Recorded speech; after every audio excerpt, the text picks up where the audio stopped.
매주 주말 여러분을 찾아뵙고 있습니다. 안녕하세요. 한밤의 기막힌 투자 주말 방송 진행을 맡은 정다영입니다. 저희 방송은 주식 잘 알려주는 동네 백수 오빠라는 코너로 진행되고 있습니다. 올해는 상고하저에 대비하라는 주제에 맞춰서 함께 출연하시는 김정철 본부장님과 칼리 김동호 전문가님이 이 증시 이슈와 주식 투자에 맞는 교육을 진행해드리고 있습니다. 일요일 방송에서는 국내 증시와 미국 증시에서 우리가 지금 반드시 알아야 할 이 주식 시장의 이슈를 원포인트 레슨을 통해서 교육 강의를 들어보고 이에 따른 이슈에 대한 질문 해보도록 하겠습니다. 함께하고 싶으신 분들 지금 바로 아래 하단 QR코드 스캔하시고 들어오시면 됩니다. 네, 그럼 이번 주 주식시장 오늘의 교육 내용 브리핑 먼저 해보도록 하겠습니다. 네, 국내 증시가 이번 달이나 다음 달 초쯤에 발표할 대미투자 대상 선정을 앞두고 유망한 관련주들이 급등세를 보이고 있는데요. 특히 김정철 본부장님이 미리 공략했던 종목들이 우르르 급등세를 보이고 있습니다. 대부분 발전에너지, 발전소, 전력기기가 될 것으로 보이는데 관련해서 미국의 전력 인프라에 대한 공급 부족, 향후 전망과 관련 수혜주 자세히 알아보도록 하겠습니다. 네, 마지막으로 다음 주 증시 일정을 알아볼 예정입니다. 다음 주면 이제 2월의 마지막 주인데 가장 중요한 엔비디아의 실적 발표가 기다리고 있습니다. 이 다음 주 증시 일정에 따른 투자 전략 어떤 것들이 있는지 알아보도록 하겠습니다. 그럼 오늘 출연하시는 김정철 본부장님과 칼리 김동호 전문가님 만나 뵙고 인사 나눠보도록 하겠습니다. 안녕하세요. 네, 안녕하십니까. 반갑습니다. 네, 안녕하세요. 반갑습니다. 네, 그럼 바로 수익률 리뷰로 들어가도록 할 텐데 네, 오늘 할 게 많아가지고 빨리빨리 네. 하도록 하겠습니다. 수익률 리뷰를 못다한 여기서 수익률 이제 리뷰 못다한 부탁드립니다. 네. 제가 자료로 만들다가 이제 도저히 너무 못 만들 것 같아서 너무 많아가지고 너무 그래서 많으시니까. 오늘은 이제 HTS에서 제가 설명 한번 드릴게요. 자, 하나 시스템입니다. 하나 시스템, 제가 하나 시스템을 보유하고 있다는 사실 여러분들 잘 모르시는데 여러분, 자, 하나 시스템 보면요. 참고로 이 하나 시스템 언제 매수한 건지 아십니까? 그 정다영 MC님하고 2025년 초에 주식의 봄 할 때 주식의 봄 진짜 봄에 했어요. 봄에 가지고 나온 종목입니다. 자, 차트 보시면 하나 시스템 같은 경우가 2025년 초부터 우리가 공략해서 보유하고 있던 종목인데 요때예요, 요때. 지금 수익률이 무려 당연히 수익률이 지금 어마어마하게 나왔겠죠. 200%가 넘어갑니다. 200% 넘어가는데 우리가 이제 어디서 매도했냐면 여기서 매도했어요. 여기서. 정확히 여기 최고점에서. 최고점이면 지금 2월 4일 날 최고점에서 우리가 우리가 가격이 한 12만 대 후반대에서 매도했거든요. 12만 원 근처에서 전부 다. 여기서 절반을 매도했어요. 절반을. 그 다음에 내려왔어요. 여기서 다시 매수했습니다. 추가 매수. 자, 여기서 추가 매수 얘기 드리고 다음 어떻게 했습니까? 오늘 또 급등. 자, 제가 이거 얘기 드릴 때 뭘 예시 드렸냐? 지난주 방송만 봐도 아실걸요? 지난주 방송 제가 뭐라고 했습니까? 이 미국하고 이란 전쟁 날 거다. 자, 여러분 잘 한번 생각해 보세요. 자, 이제 수익률 표에서 끝나고 이제 제가 미국 이란 관련한 내용을 한번 자세히 좀 얘기 드릴 텐데 방산주들이 지금 오늘 다 오르고 있는데 오늘 이제 방송 녹화하는 게 금요일이고 여러분들 일요일 날 이 방송 보실 텐데 여러분 지금 방산주 딱 보시면요. 이렇습니다. 자, 방산주 같은 경우는 현재 화면이 자료가 전축계 안 들어가 있네요. 자, 다시 얘기 드릴게요. 자, 지금 현재 오늘 현대로템도 오르고 있는데, 자, 먼저 하나에어스페이스 먼저 볼게요. 하나에어스페이스 같은 경우는 지금 어떤 이슈가 있냐면, 지금 방산주 규도가 많이 올랐는데 하나에어스페이스 추가 수주를 했거든요. 추가 수주했고 앞으로 이 K9 자주포하고 다연장 로켓 천무, 이 천무에 대한 수요가 좀 더 있다. 유럽에서. 유럽에 왜 수요가 더 있냐면. 유럽에 지금 현재 제일 필요한 게 동부 국가들인데 동부 국가 심지어 폴란드는 요즘에 뭐라고 하고 있냐면요. 핵무장 하겠다고 하고 있어요. 지금. 핵무장. 그러니까 폴란드 자체에서 핵 개발하겠다는 게 아니라 프랑스 핵무기를 폴란드에 배치하려고 하고 있습니다. 지금. 그 말은 무슨 말이냐면 그냥 폴란드는 전쟁을 기정사실로 하고 있어요. 러시아랑 전쟁할 거를. 그래서 지금 폴란드가 천무미사일을 샀고 그 위에 이제 동부권 국가들 중에 상당수가 현재 지금 천무미사일을 사야 되는 상황입니다. 왜냐? 천무미사일은 방호형이에요. 방호형이기 때문에 들어오면 막는 데 역할을 하거든요. 천무 다연장 로켓포인데 그걸 이제 여기서 만드는 거고 지금 현재 추가 수주 예상 물량만 한 4조에서 5조예요. 천무가 좀 비쌉니다. 또 비싸고 그럼 미국의 하이마스라는 게 이랑 똑같은 게 있거든요. 근데 미국 하이마스 왜 안 사냐? 미국의 하이마스는 지금 어플로 배달을 누르잖아요. 예, 5년 뒤에 와요. 여러분 5년 뒤에 배송이 오는데 여러분 같은 지금 당장 내일이 코앞에 급해 죽겠는데 근데 우리나라 언제 옵니까? 1년 6개월에서 2년 내면 다 도착합니다. 예, 충분히 아직 우리나라는 그 정도의 능력이 있다. 자, 그 다음에 또 이제 현대로템인데 자, 지금 조선주 관련해서 여러분들이 얘기가 없는데 지금 조선하고 현대로템하고 무슨 상관입니까? 상관이 있죠. 왜 상관이 있냐면요. 여러분 지금 캐나다 잠수함 수주전에서 60조 원짜리 잠수함 수주전에서 만약에 우리나라가 이걸 따면은 잠수함만 사는 게 아니라요. 잠수함에 안에 들어가는 SLBM 미사일도 사야 되는데 그 미사일에 있는 해성5 대함 미사일이 현대로템에서 만듭니다. 현대로템에서 램제트 엔진을 여기서 만들거든요. 그렇기 때문에 이 램제트 엔진을 현대로템 만약에 캐나다 잠수함 수주전에서 만약에 수주가 된다라고 하면 현대로템이 같이 갈 가능성이 아주 높습니다. 주가도 현대로템은 방산주 중에 제일 안 올랐던 종목이에요. 그렇기 때문에 이것도 여러분들이 좀 보셔야 되고 현대로템 본업이 원래 좋아요. 본업이 철도 사업 하는데 철도 사업이 지금 GTX 수주부터 해서 수주가 어마어마합니다.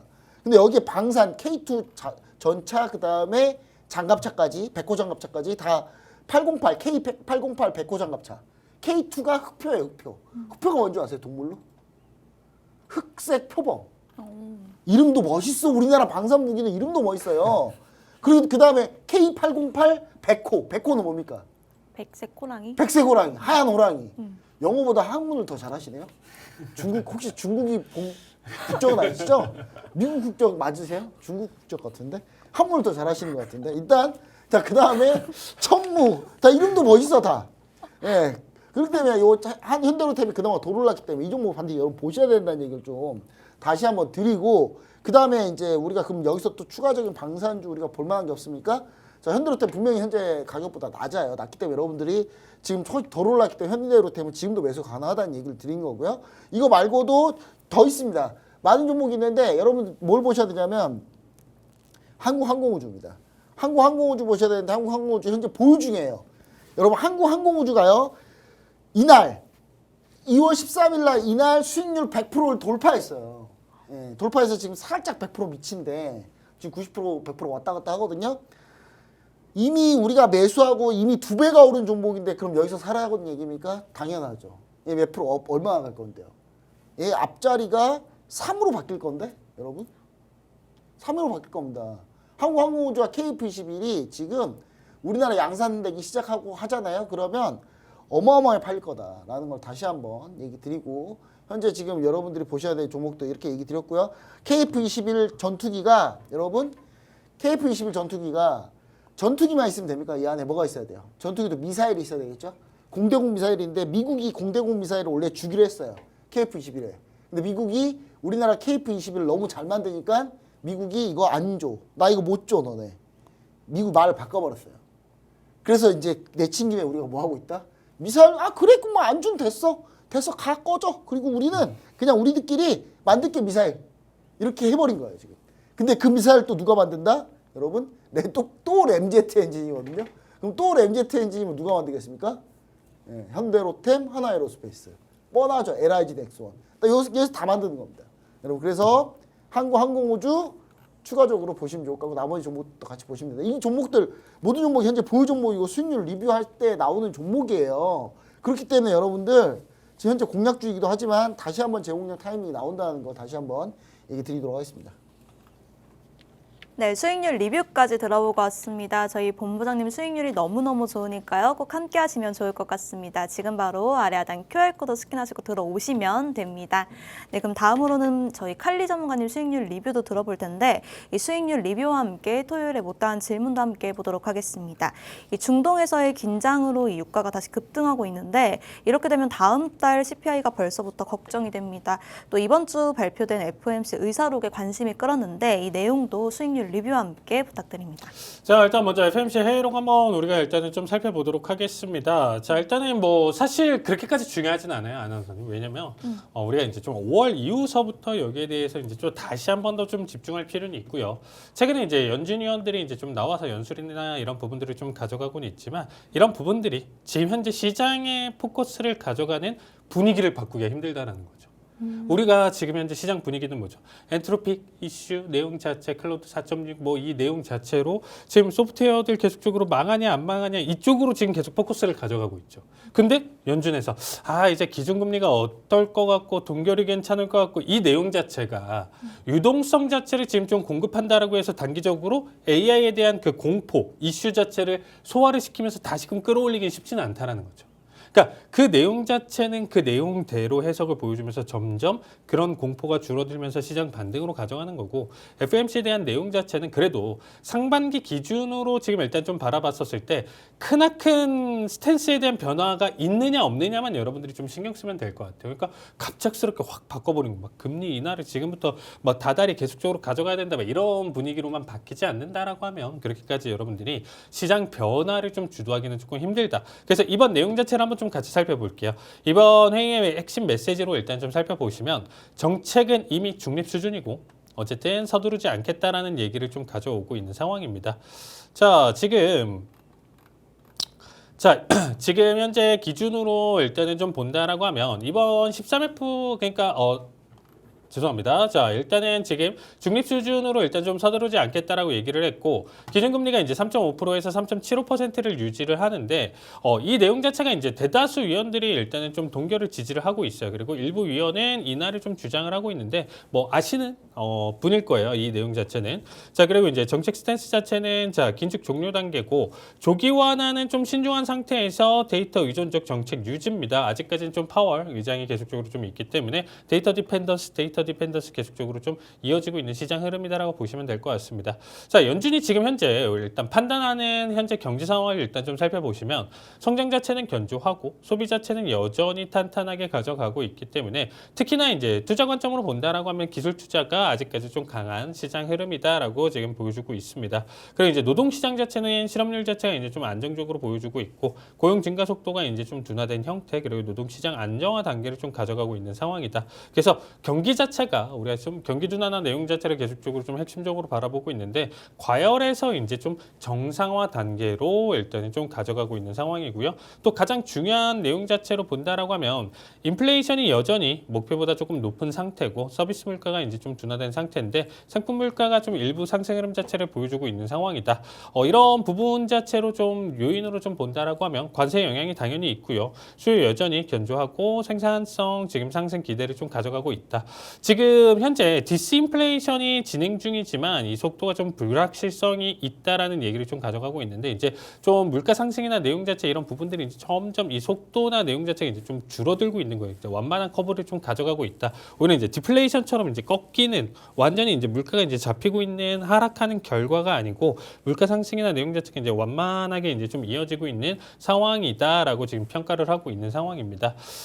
제 기준으로 일단 좀 말씀드린다라고 하면 지금에 대한 이 내용 자체가 한번 조금 강하게 좀 충격을 가져가면서 좀 바뀔 수 있는 부분은 충분히 여지가 있다라고 생각하고 있어요. 그래서 계속적으로 지금 현재 이 잔잔한 이 내용 자체가 얼마든지 갑자기 좀 급변하는 타이밍이 있기 때문에 여러분들 FOMC 회의록 제가 뭐 5월까지 보지 말라고 했는데요. 이런 내용이 아니고요. 5월까지에 대한 내용 자체로 본다라고 하면 현 수준이나 내용 자체를 유지를 했었을 때 시장의 변화를 일으키기 힘들다라는 거예요. 이전처럼.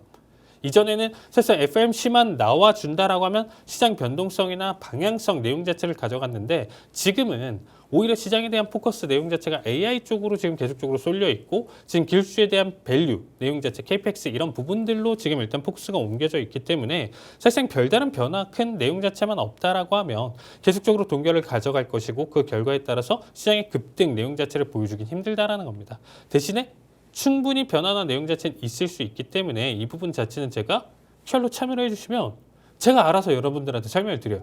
충격을 가져갈 수 있는 요소나 내용 자체를 계속적으로 좀 설명드릴 테니까 이 부분은 여기서 참여를 해주셔서 여러분들이 봐주시면 될 것 같고요. 뭐 정책 전망이나 내용 자체는 뭐 추가 인하 가능성은 좀 열려 있지만 서두르지는 않을 거예요. 그래서 저는 5월까지는 사실상 뭐 급격하게 시장에 대한 변화나 내용 자체가 없다라고 하면 계속적으로 동결 가능성이 조금 더 높고 앞으로에 대한 내용 자체를 좀 살펴봤을 때는 좀 5월까지는 큰 변화 없는 내용 자체를 유지할 가능성이 높다라고 보시면 좋을 것 같습니다. 그리고 일단은 지금 현재 제가 일단은 자 수익률 내용 자체를 일단 좀 설명드린다라고 하면 앞에 좀 설명드렸지만 지금 앱코 같은 경우는 지금 좀 타이밍 내용 자체를 좀 바라보고 있습니다. 오히려 이제 고점 돌파나 내용 자체가 일단 오히려 더 좋은 타이밍이 나와줄 수 있기 때문에 여기 자리값 조금 더 기다렸다가 저녁 시간에 제가 여기에 대한 타이밍이 나온다라고 하면 QR로 참여를 해주셨을 때 여기서 자리값이나 내용 자체를 좀 설명드릴 거고요. 자, 엔터지 내용 자체 한번 또 설명드리도록 하겠습니다. 이미 보유 종목이에요. 저 역시도 본부장님이랑 똑같은 생각으로 이 AI에 대한 내용 자체에서 계속적으로 과속화가 되고 있잖아요. 결론적으로는 지금 현재 봤을 때 전력에 대한 내용 자체 이슈는 계속 따라붙을 수밖에 없는 상황이에요. 그래서 저는 이 종목 내용 자체 괜찮다라고 좀 얘기를 드렸었는데 들어간 지 지금 진입한 지 얼마 되지 않았는데 아나운서님 거의 10%대 지금 좀 수익이 나와주고 있습니다. 최근 미증시 안 좋잖아요.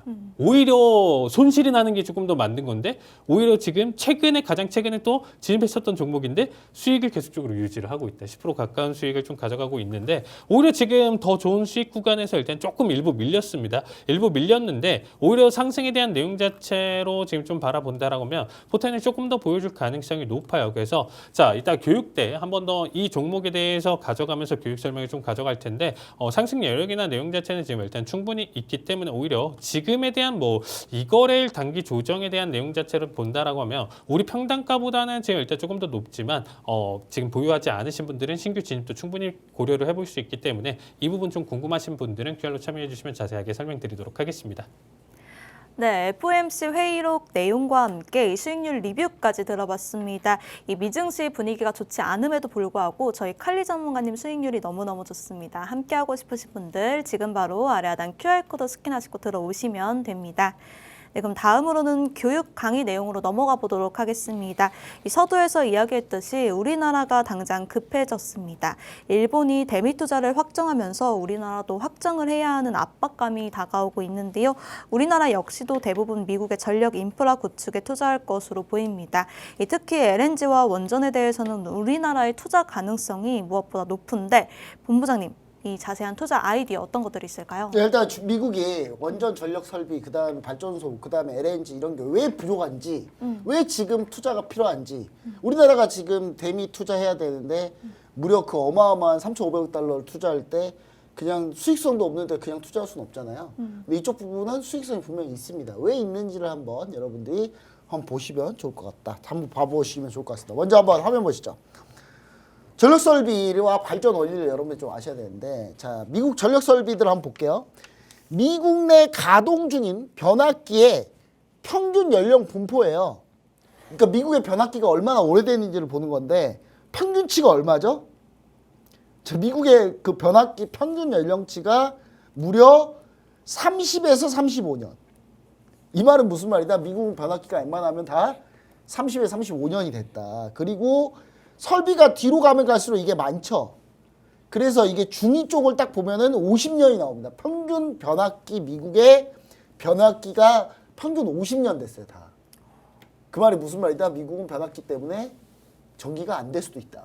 변압기가 너무 오래됐기 때문에. 자, 미국의 변압기가 이렇게 오래됐습니다. 그럼 이거를 다 바꿔야 돼요. 다 바꿔야 되면은 어마어마한 양의 변압기가 들어갈 텐데 그걸 다 미국에서 지금 소화가 안 돼서 우리나라에 주문을 하고 있는 상태고, 우리나라가 미국 변압기보다 더 잘 만드니까 우리나라가 지금 이쪽에 수주를 엄청나게 받고 있는 거예요. 그래서 여러분 금요일날 효성중공업이 급등한 거예요, 여러분. 제가 급등할 거라고 계속 얘기 드리고 있잖아요, 여러분들. 자, 그다음, 자, 미국의 신규 발전 설비 도입 계획을 보시면 아시겠지만 지금 이제 2025년인데 2016년, 2017년을 보면은 뭐가 제일 많이 듭니까? 솔라가 뭐죠? 태양광. 예, 태양광이 제일 많이 들어요. 트럼프 대통령 신재생 안 좋아한다면서 안 좋아하죠. 근데 이미 계획된 설비는 어쩔 수가 없어요. 그러니까 지금 트럼프 대통령도 OBBA법, 오빠법, 이른바 오빠법이라고 하거든요. 트럼프가 이제 OBBA법, 역사적인 법이라고 해가지고 자기가 했던 그 OBBA법을 보면은 그 내용을 보면은 태양광의 보조금을 원래 폐지하기로 했는데 보면 다 주기로 돼 있어요, 지금. 태양광 보조금 계속 나오기 때문에 계속 이렇게 늘고, 그 다음에 이제 많이 되는 게 뭘까? 윈드가 뭡니까? 풍력. 예, 미국 분신데 제가 굳이 설명을 해드리는 겁니다. 자, 그 다음 뉴클리어가 뭡니까? 뉴클리어 바로 원자죠. 원자력, 원전인데 원전도 확 늘는 게 지금 추이로 되어 있죠. 자, 그 다음에 내추럴 가스도 상당 부분 내추럴 가스가 2028년까지 계속 늘죠. 이게 내추럴 가스인데 내추럴 가스가 2028년까지 계속 늡니다. 이걸 딱 보면 우리는 내추럴 가스, 원전 이쪽 설비가 좀 많이 투자될 거라는 걸 여러분들 직감적으로 알겠죠. 그 다음에 태양광도 많이 늘 거다. 최근에 하나솔루션 왜 급등하는지를 여러분들이 생각을 해보셔야 돼요. 하나솔루션 참고로 아래에다 QR코드 스캐너로 들어오면 아시겠지만 우리 보유 종목이었어요. 왜 보유 종목이었어요? 라고 할까요? 매도했어요. 너무 일찍 매도해가지고. 이걸 더 먹었어야 되는데 저희가 수익률을 지금 전체 오른 거에 반밖에 못 먹었어요. 너무 아쉽습니다. 여튼간에 지금 그런 상황이다. 자, 그럼 미국 연도별 정전 시간 및 대규모 정전 건수를 볼게요. 미국이 참고로 정전이 된다니까요, 여러분. 그것도 대규모 정전. 대규모 블랙아웃이 있습니다. 미국이란 나라가 선진국에서 그런 일이 미국에서는요, 비일비재한 일이에요. 그냥 자다가 밥 먹으면 가끔 발생하는 일입니다. 예. 미국에서 여러분들 아는 사람 잘 모르시죠? 미국 사는 사람들 보면요, 대부분 대규모 정전을 대비한 뭐 비상 등, 뭐 발전기 다 있어요, 집에. 그 말은 무슨 말이다? 가끔 전기가 안 들어오더라. 진짜입니다, 이거. 자, 보세요. 2024년만 해도요, 대규모 정전 건수가 무려 80건입니다. 80건. 전력 소비자 1인당 연간 평균이에요. 평균 정전이 보통 600분을 가요. 그 말은 무슨 말이다? 미국에 아무 사람이나 잡아놓고 보통 가만히 있으면 1년에 한 600분은 정전이라고요. 그러니까 전기가 안 통한다니까요. 전기가 안 온다니까요. 미국의 그 4억 명 가까운 그 인구가 다 그런 경험을 해요. 우리나라가 그렇게 따지면 우리나라 정말 선진국이죠, 우리나라. 자, 그래서 미국은 지금 뭐가 필요하다? 전력 설비도 없고 발전소도 없고 지금 그런 상황이에요. 근데 거기서 AI 한다 그래서 자꾸 전력은 그쪽에 다 끌어가고 전기세는 계속 오르고 있고 그럼 어떻게 됩니까? 전기를 더 많이 생산해야 되겠죠? 그래서 지금 미국이 어떻게 하고 있다? LNG와 내추럴 가스 LNG와 뉴클리어 그 다음 이 원전에 대해서 상당히 많은 비중을 현재 투여하고 있다.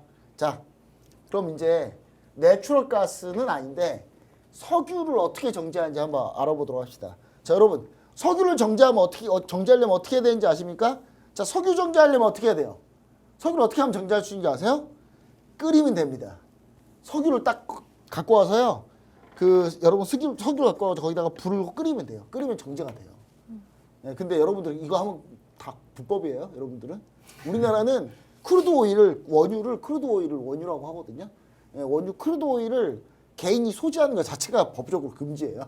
네, 우리나라는요 땅을 팠는데 크루드 오일이 나오잖아요. 원유가 나오잖아요. 나라 겁니다. 네, 국가 거예요. 여러분 땅 파서 오일 나왔다고 막 좋아하면 안 돼요. 어차피 나라 거예요. 미국은 땅 팠는데 오일 나오잖아요. 그 사람 거예요. 그 땅 주인 겁니다. 예, 그래서 참고로 근데 우리나라는 백날 땅을 파봐야 물밖에 안 나오죠. 예, 석유 근처도 안 나와요. 우리나라는. 예. 자, 보시면은 그 석유를 끓이면요. 먼저 10도 이하인 상태에서 뭐가 나옵니까? 액화 천연가스 아니고 이건 끓여서 나온 가스죠. 이걸 뭐라 그래요? 액화 프로판가스. 액화 석유가스라고 합니다. 여러분 그 LPG 차 있죠, 뒤에. 그 차 보면 LPG로 가는 차가 있어요. 엑셀 밟으면 소리가 이상하게 나는 차가 있거든요.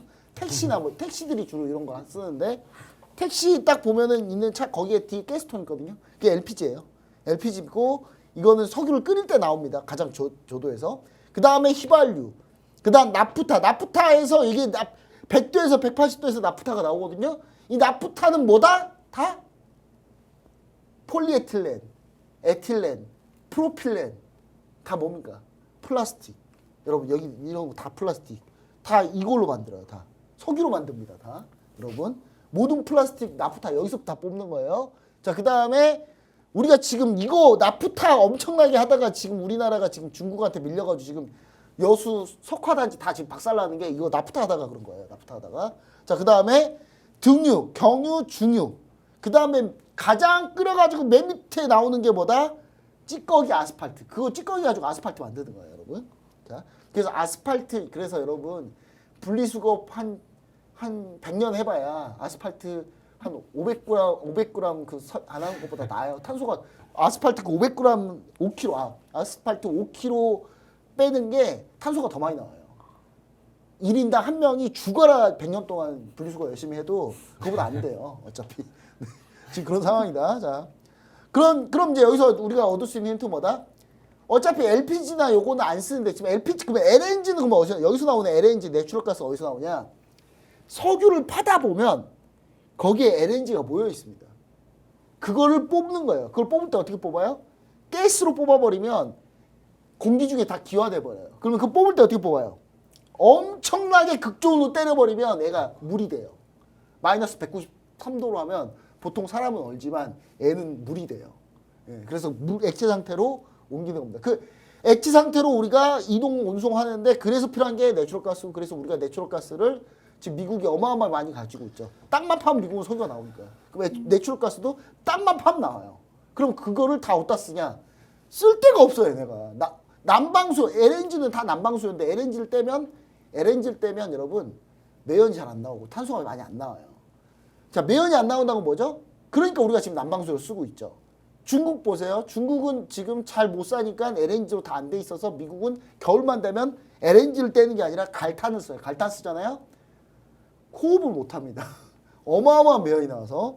자, 그래서 이제 여러분들 이런 차이가 있다. 그래서 LNG가 상당히 중요한 자원이고 LNG에 대해서 우리가 LNG 관련도를 좀 보셔야 된다. 자, 그 다음 또 원전에 대해서 공부해 봅시다. 원전. 옛날에 한번 했는데 한번 더 할게요. 이거. 자, 여러분. 원전의 원리를 한번 볼게요. 원자의 구조 보시면 자, 원자는 뭡니까? 일상적인 물질로 이루어지는 가장 작은 단위가 원자예요. 자, 원자는 뭘로 구성되어 있어요? 전자와 원자 핵으로 구성되어 있어요. 자, 전자와 원자 핵인데 이 원자 핵이 중요한데 이 원자 핵에서 양성자를 바꾸면 물질이 바뀌어요. 양성자가 하나면 수소고요. 양성자가 2개가 되면 헬륨이 되고 이런 식이에요. 아예 바뀌어버려요, 물질이. 근데 중성자를 바꾸면 물질은 바뀌지 않지만 이상하게 바뀌어요. 예, 중성자를 바뀌면 자, 여기서 중성자가 바뀌잖아요. 중성자가 늘면 중성자가 하나 있으면 수소. 중성자가 2개 있으면 중수소. 중성자가 3개 있으면 삼중수소. 근데 이렇게 중성자가 바뀌면서 물질이 바뀌면은 이게 뭐다? 동위원소라고 하는데 이 동위원소가 자, 중성자가 바뀌면 불안해하는 동위원소가 있고 중성자가 바뀌어도 안 불안해하는 동위원소가 있어요. 근데 안 불안한 거 빼고 불안해하는 동위원소 중에 극도로 심하게 불안해하는 애들을 우리 뭐라 그런다? 방사능 동위원소라고 합니다. 즉 우라늄 235를 중성자를 바꿔버리면 이 우라늄 235는 엄청나게 불안해요. 불안해서 다시 안정화되려고 해요. 안정화되려고 하면 얘네가 뭘 한다? 그때부터 핵을 분열하기 시작해요. 자, 제일 좋은 에너지는 이 원자 핵을 뭉치는 게 제일 중요한데 이게 핵융합입니다. 이거는 뭐예요? 태양발전이에요. 태양발전. 태양이 이렇게 돼 있어요. 근데 이걸 우리가 만들 수 있어요? 폭탄을 만들 수 있어요. 수소폭탄 만들 수 있거든요. 핵융합으로 폭탄을 만들 수 있어요. 근데 우리가 이걸 발전을 못해요. 이걸로 어떻게 발전을 한? 자, 그 영화 아이언맨 보면 아이언맨 여기 가운데 딱 차고 있는 거 있죠? 이게 뭐예요? 이게 핵융합이에요. 근데 이게 현실에는 불가능하죠. 자, 그래서 우리는 지금 핵 분열을 하는 거예요. 핵 분열. 자, 우라늄 235가 중성자가 바뀌어서 불안해지면 애가 분열을 하는데 분열을 하면서 안정화되려고 해요. 분열할 때 그냥 분열하는 게 아니라 찌꺼기가 하나 툭 튀어나와요. 이렇게 찌꺼기가. 이 찌꺼기가 튀어나오는데 이 찌꺼기가 에너지로 변환이 됩니다. 그 에너지는 뭐다? 우리가 흔히 얘기하는 이 에너지가 어떻게 됩니까? 물질이 에너지의 제곱으로 변환한다. 즉 물질. 자, 에너지는 물질. C가 뭐예요? 빛의 속도. 제곱으로 변환. 이게 뭐죠? E는 MC 제곱. 아인슈타인의 상대성 이론. 여러분 지금 과학 시간 아닙니다. 과학 시간 아니고 이거 지금 자, 이게 왜 제가 얘기를 드리냐? 이런 걸 우리나라가 어마어마하게 잘해요. 세상 누구보다 잘해요, 여러분. 오죽하면 미국이 우리나라 핵잠수함 만들라고 허가해 줬는데 우리나라가 그러잖아요. 이 기술 다 있다고. 그래 미국이 그러잖아요. 너네 기술 근데 이게 왜 있어? 야, 원전 방음하는데 이게 왜 있어? 원전할 때만 쓰는 건데? 그냥 우리가 심심해서 만들어 봤어. 다 지금 그렇게 만든 거예요. 우리나라 기술이 다 있다니까요? 원전 기술 다 있어요. 근데 우리나라가 단지 이 우라늄 235를 농축을 못 해요. 우리나라가. 미국이 못하게 막으니까. 농축 우리나라가 맘만 먹으면 한 달이면 다 농축합니다. 근데 우리나라가 맘만 먹으면 이제 한 달이면 농축하면 전 세계가 맘먹고 우리나라를 제재하겠죠. 경제 제재. 그러니까 우리나라 안 하는 것 뿐이에요. 자, 이 기술은 우리나라 최고다. 자, 그래서 발전소는 제일 중요한 게 뭐다? 터빈 엔진이 제일 중요한데 전 세계 4개 나라만 갖고 있습니다. 이 터빈 엔진 기술을. 참고로 우리나라가 두산 에너빌리티가 이걸 갖고 있어요. 이 가스 터빈 엔진. 자, 여기서 나오는 열을 수증기로 데워가지고 수증기가 되면 이 수증기가 막 올라오잖아요. 그럼 수증기가 엔진을 돌려요. 그 수증기 엔진 돌린 건데 이게 1500도 고온을 견뎌야 되는데 이걸 전 세계 4나라만 할 수 있는데 우리나라가 그 중에 하나다. 그걸 누가 한다? 두산 에너빌리티가 합니다. 두산 에너빌리티가 하고 BHI 여기다 왜 묶어놨냐? 이 가스터빈 엔진의 부품을 만드는 게 또 BHI가 만듭니다. 그러니까 여러분 두산 에너빌리티와 BHI는요. 원전 관련주가 아니라 원래 발전소 엔진 관련주예요. 엔진 관련주인데 원전도 똑같은 엔진이 들어가니까 원전 관련주로 엮이는 것뿐이지 원전 매출은 요만큼밖에 안 돼요. 요만큼밖에. 그래서 원전만 보면 주식 투자 못합니다. 이거. 원전 말고 전체를 봐야지. 그 BHI가 오늘 또 오르잖아요. 오늘 금요일날 우수하이드로트 다시 상승했어요. 이게 왜 갑니까 이게. 전체 발전소를 많이 지으면 가스터빈 엔진이 필요하니까 더 많이 필요하니까. 자, 그 다음 발전소 각종 부품도 S&T 에너지가 만듭니다. S&T 에너지 주가 많이 안 올랐어요. 참고로 얘기 드릴게요. 별로 안 올랐습니다. 여러분 미리 얘기해놨어요 제가. 자, 신재생 에너지 부품 하나솔루션 CS윈드인데 C가 빠졌고요. 제가 자, 보면 자 발전소 설계 시공 현대건설 대우건설이 있고 여러분 여기에 히든 종목입니다. 발전 기자재 관련주가 있는데 이런 풍력이도 모두 발전소에 들어가는 발전 기자재를 만드는 회사가 있습니다. 이 회사 히든 종목이니까 아래 하단 QR코드 스캔하고 들어오시면 이 종목의 종목명 투자 전략 자세히 안내해드리고 요게 왜 좋냐? 당연히 발전소를 많이 지으면 얘네가 당연히 많이 돈을 벌겠죠. 여러분 자 반드시 이 종목명 확인하러 QR코드 확인해서 들어오시면 됩니다. 네, 전력 설비와 발전 원리에 대한 설명 자세히 해주시면서 관련한 히든 종목까지 주셨습니다. 자세한 내용과 히든 종목의 종목명 궁금하신 분들 아래 하단 QR코드 스캔하시고 들어오시면 되고요. 다음으로는 칼리 전문가님께 질문 드려보도록 하겠습니다. 오늘 채널링에 대한 교육 내용 준비해 주셨는데 채널링 어떤 건가요? 네, 일단은 제가 기초부터 일단은 기술적 분석 내용 자체를 좀 가져가고 있었는데 일단 순서예요. 추세선에 대한 내용 자체를 일단 앞에서 좀 설명을 드렸었고 지난주 같은 경우는 그 추세선을 활용해서 수렴 형태에 대한 내용 자체 결국에는 추세가 폭발하기 직전에 가져갔었던 조정에 대한 내용 자체를 설명을 드렸었고 거기서 수렴 형태를 이탈하고 나서 일단 에너지를 좀 분출을 했었을 때 거기에 대한 어떻게 보면 우리가 목표가나 내용 자체를 설정을 했었을 때 또 가져갈 수 있는 게 이 채널링이에요. 그러니까 이게 사실 이 3단계가 하나의 강의로 우리가 이어져 있는 내용이다라고 생각하시면 될 것 같습니다. 그래서 채널링 같은 경우는 추세선을 기준으로 해서 평행한 선을 그려서 가격 움직임의 범위, 채널을 설정하는 기법입니다. 어떻게 보면 이게 추세 라인대를 가져가서 채널링이라고 얘기를 하는데 이게 가로선으로 이렇게 이어진다라고 하면 마디값 2개 그려서 박스권으로 이어지는 형태. 박스권 대응 많이 들어보셨죠, 아나운서님? 계속적으로 횡보한다, 박스. 그래서 이 구간대 있으니까 저점에서 매수를 해서 박스 고점에서 팔자. 이런 전략이잖아요. 근데 이게 살짝 기울어져 있는 거예요. 채널링 같은 경우. 좀 기울여서 이 안에 범위에서 계속 샀다 팔았다를 계속적으로 좀 반복하는 원리인데 자, 일단은 활용 자체는 상승, 하락 추세 속에서 매수, 매도 타이밍을 포착할 수 있고요. 기본 구조 자체는 상단 저항선 그리고 이제 하단 지지선을 가져간다라고 보시면 될 것 같습니다. 자, 일단은 조금 이론적인 내용 자체 가져가면서 일단 앞에서 일단 좀 드로잉으로 또 추가적으로 좀 설명을 드릴 텐데 자 하단선 같은 경우는 저점들을 연결해서 지지선을 형성을 하는 거고요.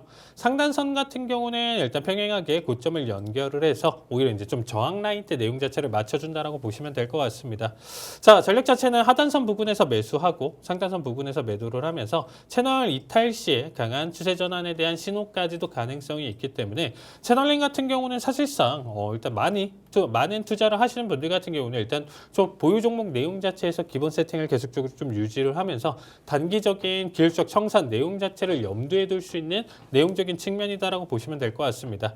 자, 일정 지금 내용 자체에서 횡보 채널을 앞에서 설명드렸었던 박스권 매매예요. 그래서 이 내용 자체로 일단 좀 가져갈 수 있고 돌파 시 거래량 동반 여부까지도 좀 확인할 필요가 있다. 어쨌든 하락 돌파든 상단 돌파든 에너지가 조금 더 추가적으로 필요하기 때문에 그 에너지에 대한 내용 자체를 우리가 기술적 분석에서 판단하는 내용 자체 근거는 거래량입니다, 여러분. 그래서 거래량에 대한 내용 자체 확인, 내용 자체를 이제 좀 볼 수 있고, 자, 이 내용 자체에서 이제 가짜 돌파 우리가 좀 휩소라고 또 얘기를 하는 부분이 있어요. 이제 브레이크아웃이라고 또 표현을 하는데, 자, 채널 돌파 시에 이제 좀 신뢰할 수 없는 경우가 좀 다수 존재를 합니다. 거래량 증가 없이 이탈을 보여준 경우, 그리고 이제 종가 기준 돌파 자체가 결국은 보여줬다가 꼬리를 달고 실패하는 결과, 그리고 뉴스나 재료 없이 단기적인 급등락을 보여줬을 때 사실상 이 내용에 대한 방향성 추세가 아닌 가짜 돌파 우리가 휩소 내용 자체를 좀 맞춰줄 수 있는 결과도 있습니다. 그래서 이런 부분들은 계속적으로 의심을 하면서 지켜볼 수밖에 없는 구조다라고 보시면 될 것 같고요.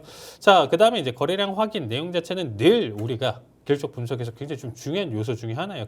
거래량 자체는 거짓말을 하지 않는다. 흔적이나 내용 자체를 계속적으로 남기기 때문에 거래량에 대한 내용 자체는 굉장히 좀 의미 있게 살펴볼 필요가 있고요. 특히나 이제 RSI나 스토캐스틱 내용 자체에서 과매수, 과매도, 구간 돌파 자체는 이제 어떻게 보면 실패율 자체를 조금 더 높일 수 있으니까 너무 큰 과열 구간에 대한 내용 자체의 추세 연속점을 판단하기에는 조금 부족할 수가 있다라고 보시면 될 것 같습니다.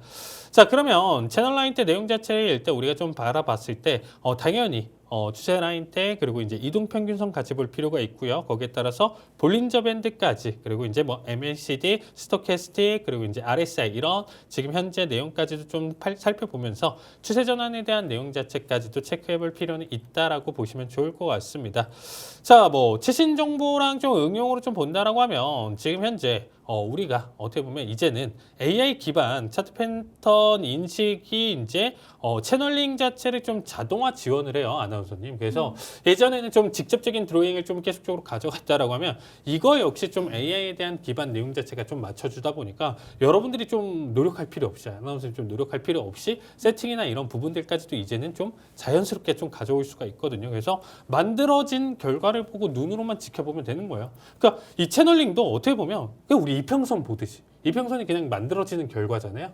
그 결과를 보고 우리가 지지나 저항을 판단하듯이 이 채널링도 지금 일단은 그려놓고 만들어졌었을 때 그 부분을 살펴보면서 판단을 하는 거예요. 그러니까 이평선 같은 개념이 다 간단하게 생각하시면 될 것 같습니다. 자, 그러면 우리가 이제 한번 좀 본다라고 하면 최근에 이제 진입했었던 유질 일단은 자, ETF죠. 지금 이제 골드 ETF인데 제가 2배 ETF 아직까지 수익 구간입니다. 5천을 유지하면 계속적으로 수익이에요. 우리 이거 히든 종목으로 가져왔었던 종목이죠. 실질적으로 QR에서 제가 이 종목 진입을 가져왔었던 내용입니다.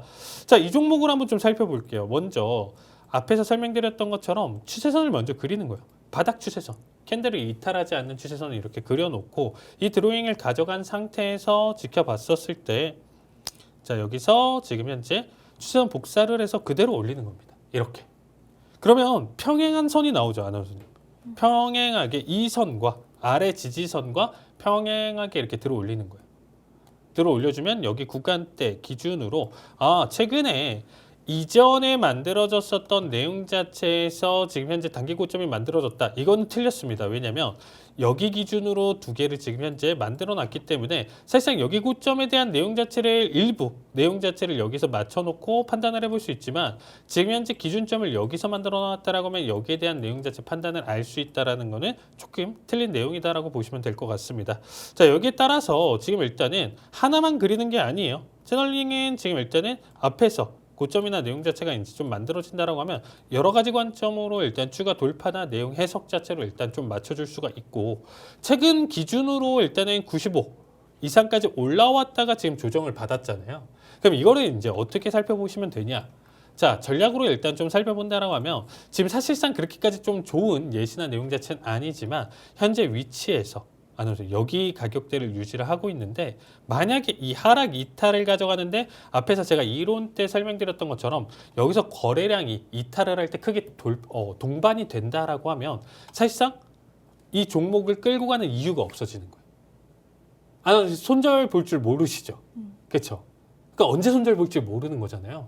이런 타이밍을 맞춰주는 결과라는 거예요. 얘가 무조건 정답은 아니지만 여러분들 사실상 손실이나 내용 자체가 안 본다라고 하면 앞에서 본부장님이 그런 얘기를 하셨잖아요. 손절가 제대로 못 갖고 지금 막 수익 10% 20% 볼 때 그냥 팔고 손실은 50%든 60%든 그냥 홀딩 하시는 분들, 그런 분들이 이 내용 자체를 꼭 익히셔야 되는 거예요. 거래량이 동반하면서 주 추세 라인대를 이탈한다라고 하면 손절을 고려해 볼 타이밍이라는 거예요. 하루 이틀 정도는 더 볼 수는 있어요. 아까 얘기드렸던 가짜 돌파, 휩소에 대한 내용 자체도 있기 때문에 하루 이틀 정도는 더 지켜볼 수 있지만 그 이상에 대한 손실이 극대화된다면 과감하게 손절을 볼 수도 있습니다. 어떻게 다 성공을 시켜요? 한두 종목이야 성공을 시킬 수 있지만 그 종목이 10개, 20개, 100개, 1000개가 넘어가는데 1000종목을 뭐 다 수익을 낼 수 있을까요? 손실도 분명히 난다라는 겁니다. 그런 내용 자체에서 리스크를 조절을 할 때 이용할 수 있는 방법이고, 이 자리를 이탈하지만 않는다라고 하면 지금 현재 기준으로 우리가 지금 보유하는 이 종목 기준으로도 조만간 기준으로 $100 이상까지는 그냥 여유 있게 지켜본다라는 거예요. 거기서 만약에 힘을 더 받으면서 이슈가 더 극대화시킨다라고 하면 140까지도 지켜볼 수 있다라는 거죠. 이렇게. 대신에 여기 이상을 돌파하는 이 부분은 저는 욕심이다라고 표현을 합니다. 욕심이다. 분명히 갈 수는 있지만 욕심인 부분은 분명히 존재를 해요. 그래서 이 정도면 충분히 잘 먹고 나왔다 생각되는 자리값이고, $70에서 뭐 140까지 가면 무려 100%예요. 아나운서님 수익률이. 그렇죠? 100% 수익률까지 본다라고 하면 우리 본부장님은 뭐 200%부터 시작이신 것 같은데 100%만 본다라고 하더라도 충분히 의미 있기 때문에 결적 분석 대응 내용 자체로 일단은 살펴보신다라고 하면 충분히 나쁘지 않다라는 얘기를 좀 드리고요. 앞에서 제가 일단은 엔터지에 대한 내용 자체를 좀 설명드렸습니다. 자, 이 종목 보세요. 지금 현재 올라가고 있는 내용이지만 채널링 기준으로 좀 살펴본다라고 하면 상승률이 충분히 있죠. 아나운서. 얘는 여기 맞을 때까지 가져가는 거예요. 그래서 최소 지금 일단은 단기 수익 청산의 내용 자체를 살펴본다라고 하면 지금 117에서 118 구간대까지도 지금 일단은 기다려볼 수 있다는 거죠. 그래서 전혀 지금 현재 내용 자체에서 뭐 단기적으로 지금 팔아야 되나요? 아니냐 이런 내용 자체를 가져갈 필요도 없습니다. 이미 평단가나 내용 자체가 나쁘지 않기 때문에 지금 현재 기준으로 만약에 의미 있게 눌러준다라고 하더라도 버티는데 전혀 문제가 없어요. 대신에 이 구간대를 강하게 이탈한다라고 하면 일부 손절을 볼 수는 있지만 그 손절에 대한 수준이나 내용 자체가 3%나 5% 내에 미만으로 가져갈 수 있기 때문에 이 부분 자체도 그렇게까지 크게 일단은 우리가 살펴볼 필요는 있다. 의미는 지금 일단 크게 가져갈 필요는 없다. 어떻게 보면 손절을 충분히 의미 있게 볼 수 있는 내용이기 때문에 보실 필요는 있고요. 지금 계속적으로 제가 대응 보려고 하는 종목들 내용 자체도 이번 제가 히든 종목으로 가져온 블룸 에너지인데 토요일날 이제 공개했었던 히든 종목입니다. 자, 이 종목까지도 일단 좀 마지막으로 이제 좀 살펴본다라고 하면 현재 내용 자체 기준으로 일단 좀 살펴본다라고 했었을 때 아직까지도 안정적인 상승 여력이나 내용 자체는 충분히 갖춰져 있다라고 보시면 될 것 같아요. 그래서 얘 역시도 지금 현재 지지 구간 내용 자체 보여준다라고 하면 단기적으로 지금 급등이나 내용 자체를 충분히 2배 이상 보여줄 수 있는 종목이기 때문에 이 종목 타이밍이나 내용 자체 알고 싶으신 분들은 QR로 참여를 해주신다라고 하면 자세하게 설명드리도록 하겠습니다. 네, 채널링에 대한 교육 내용 들어봤습니다. 채널링을 접목시킨 투자 방법 궁금하신 분들 지금 바로 아래 하단 QR코드 스캔하시고 들어오시면 됩니다. 네, 그럼 다음으로 칼리 전문가님, 이 다음 주에 또 엔비디아 실적 발표가 예정되어 있는데 관련한 투자 전략 한번 여쭤봐도 될까요? 네, 일단은 우리가 다음 주 주요 일정 내용 자체 일단 좀 살펴본다라고 하면요. 자, 월요일 날 기준으로 이제 제조업 서비스 PMI가 이제 예비치가 있습니다. 자, 경기 모멘텀 확인하는 핵심 선행 지표고요. 시장은 경기 둔화냐, 연착륙이냐 이제 판단하는 포인트로 일단 좀 주목해 볼 필요는 있다라고 보시면 될 것 같습니다. 확실히 최근에는 좀 PMI 지표에 대한 내용 자체에서 그래도 급등락이나 내용 자체 충분히 받쳐주고 있기 때문에 여기에 대한 내용 자체 여러분들이 살펴보시면 좋을 것 같고요. 그리고 이제 도미니언 에너지랑 도미노 피자 그리고 이제 키사이트 테크놀로지 실적 발표가 있기 때문에 여기에 대한 내용 자체로 이제 보유하신 분들은 참고해 주시면 좋을 것 같고요. 자, 화요일 같은 경우는 지금 뭐 소비자 신뢰 지수 그리고 이제 신규 주택 관련 지표가 있는데 사실 이제 좀 주요도는 조금 떨어진다라고 보시면 될 것 같습니다. 오히려 이제 퍼스트 솔라 내용 자체 조금 중요하게 봐주시면 좋을 것 같고요. 그다음에 이제 홈디포 주택 경기 바로미터로 볼 수 있기 때문에 홈디포 내용 자체 지켜보시면 좋을 것 같습니다. 그리고 아메리칸 타워 같은 경우는 경기 민감해 성장주 혼합 그런 이제 시장 변동성까지 확대할 가능성이 있기 때문에 이 내용 자체 한번 좀 살펴보시면 좋을 것 같고요. 자, 가장 중요한 거 자, 수요일이죠, 아나운서님. 자, 수요일 같은 경우는 자, GDP 수정치가 발표가 있습니다. 그래서 성장률 방향성 내용 자체 재평가할 가능성이 있기 때문에 지표에 대한 내용 자체 보시면 좋을 것 같고요. 그 이제 내구재 주문 내용 자체는 이제 기업 투자 사이클 확인이 있기 때문에 이 부분 지표까지도 살펴볼 필요는 있습니다. 당연 으뜸은 다른 거 다 필요 없죠. 엔비디아 실적입니다. 엔비디아 실적에 대한 내용 자체가 방향성을 띌 가능성이 높고 제 개인적인 시나리오나 내용 자체로는 확정은 아니지만 저희는 오히려 이 내용 자체에 탄력을 받아서 최근의 조정이나 흐름 자체를 못 보여줬었던 미증시 자체가 다시금 한번 방향성을 띌 가능성이 높다라고 생각하고 있고요.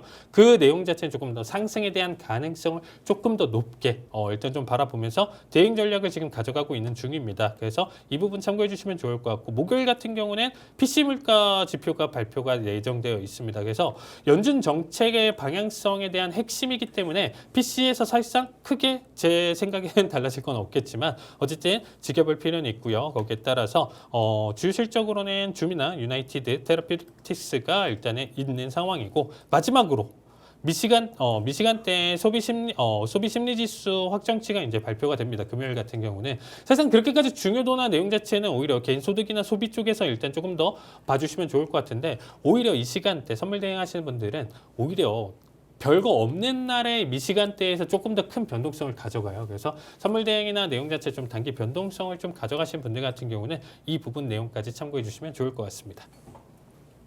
네, 수요일에 있을 엔비디아 실적 발표가 가장 중요하다고 합니다. 주목해 보시면 좋을 것 같고요. 다음으로는 본부장님, 국내 네. 증시 이 증시 일정에 따른 투자 전략 어떤 게 한번 있을까요? 보도록 하겠습니다. 자, 국내 증시 일정에 대한 투자 전략 한번 보시면요. 제가 잠깐만요. 화면을 좀 펼쳐놓고 얘기 드리도록 하겠습니다. 일단 엔비디아 실적 발표가 제일 중요한데 우리나라 사실 금통위가 있습니다. 금통위가 있는데 우리나라 금통위 하나도 관심 없죠. 왜냐면 어차피 동결할 거라서.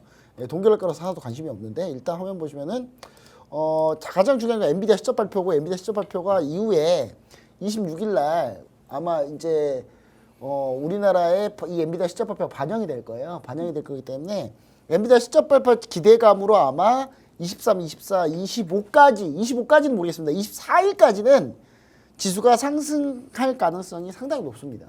지수가 상승할 가능성이 상당히 높고 지금 엔비디아 실적 발표 기대감 때문에 가는 거거든요. 엔비디아 실적 발표 얼마나 제수당이 자신 있었으면 미리 저렇게 전주에 미리 그렇게 AI 거품을 일축했을까라는 생각을 하게 됩니다. 근데 이제 막상 엔비디아 실적 발표가 나오면 지수가 그때 이제 좀 차익 실현의 빌미가 될 가능성이 있다. 그래서 26일날 차익 실현 빌미가 나올 가능성이 있기 때문에 우리가 23, 24는 일부 주식 비중을 줄이는 구간으로 좀 가져가시면 된다.